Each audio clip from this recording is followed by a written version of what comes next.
అయితే 2018లో శబరిమల కేసు అంటే young Indian lawyers association versus state of Kerala దీనిలో ఈ రూల్ 3B ఏదైతే ఉందో మహిళల పట్ల వివక్షాపూరితమైన రూల్ అని చెప్పి ఈ రూల్ కొట్టేశారనమాట.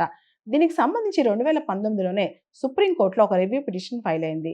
దీనిలో ఈ శబరిమల జడ్జిమెంట్ ఏదైతే ఉందో దాని రిపర్కషన్స్, దాని పర్యవసానాలు చాలా ఉంటాయని, అలాంటప్పుడు మహిళల్ని మాస్క్‌లోకి రానికుండా ఉంటారు. అదేవిధంగా పార్సీ ఉమెన్ ఎవరైతే వేరే ఫెయిత్‌లో మ్యారేజ్ చేసుకుంటారో వాళ్ళు ఇతర రిలీజియస్ ప్లేసెస్ ఆఫ్ వర్షిప్‌కి రానివ్వట్లేదు. మరి ఇవన్నీ కూడా లార్జర్ పిక్చర్‌ని అడ్రెస్ చేయాలి గదా! కేవలం శబరిమల విషయంలోనే అడ్రెస్ చేస్తే సరిపోయిద్దా? వుమెన్‌ని ఎక్స్‌క్లూడ్ చేయటం రైటా రాంగా కొన్ని విషయాల్లో?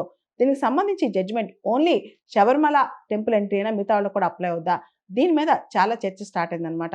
ఇప్పుడు ఆ రివ్యూ పిటిషన్ సంబంధించి ఇంతకుముందు 5గురు జడ్జిలు దీన్ని డిసైడ్ చేశారు. Young Indian lawyers association versus state of కేరళలో 5గురు జడ్జిలున్నారు. ఇప్పుడు ఈ కొత్త కేసు ఏదైతే ఫైల్ అయిందో దాని హియరింగ్ 9 మంది జడ్జిలు చేస్తున్నారనమాట. ఈ 9 మంది జడ్జిలు కూడా అసలు కోర్టులు రిలీజియస్ ఫ్రీడమ్‌లోకి ఎంటర్ అవ్వచ్చా? కోర్టు ఏది ఎసెన్షియల్ రిలీజియస్ ప్రాక్టీస్ ఏది కాదని డిసైడ్ చేయొచ్చా? మన రాజ్యాంగంలో ప్రాథమిక హక్కుల చాప్టర్‌లో ఉన్న ఆర్టికల్ 25 ఎంతవరకు వర్తిస్తాయి? దానిలో జ్యుడిషియరీ ఎంతవరకు ఇంటర్ఫియర్ అవ్వచ్చు? అంటే మత స్వాతంత్రపు హక్కులోకి జ్యుడిషియరీ ఎంతవరకు ఇంటర్ఫియర్ అవ్వచ్చు?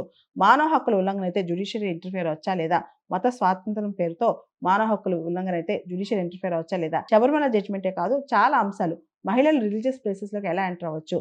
అదేవిధంగా religious freedoms versus human rights వీటన్నిటి మీద ఈ జడ్జిమెంట్ వినూత్నంగా వచ్చే అవకాశం కనిపిస్తోంది.